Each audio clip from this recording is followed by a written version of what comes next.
अमौर थाना क्षेत्र के दलमालपुर गांव से मौलाना अब्दुल्लाह सलीम चतुर्वेदी को उत्तर प्रदेश एसटीएफ की टीम ने हिरासत में लिया है। इस कार्रवाई के बाद इलाके में चर्चा का माहौल बना हुआ है। हालांकि अब तक इस मामले में आधिकारिक रूप से विस्तृत जानकारी सामने नहीं आई है। स्थानीय विधायक का बयान सामने आया है। उन्होंने कहा है कि फिलहाल पुलिस या प्रशासन की ओर से इस गिरफ्तारी को लेकर कोई स्पष्ट पुष्टि नहीं की गई है। जैसे ही कोई अपडेट आएगा जानकारी दी जाएगी।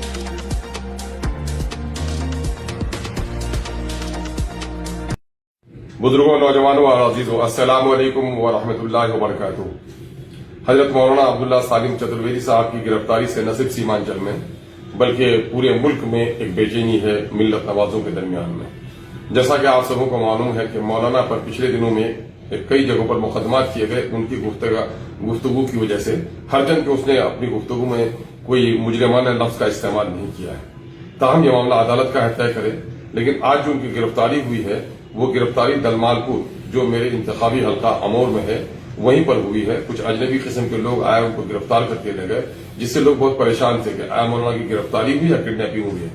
मैंने अमौर थाना अध्यक्ष से मालूम किया, उन्होंने फिर जो कि थाना अध्यक्ष से मुझे बात कराई तो मुझसे मालूम हुआ कि एसटीएफ के लोगों ने इसे गिरफ्तार किया है।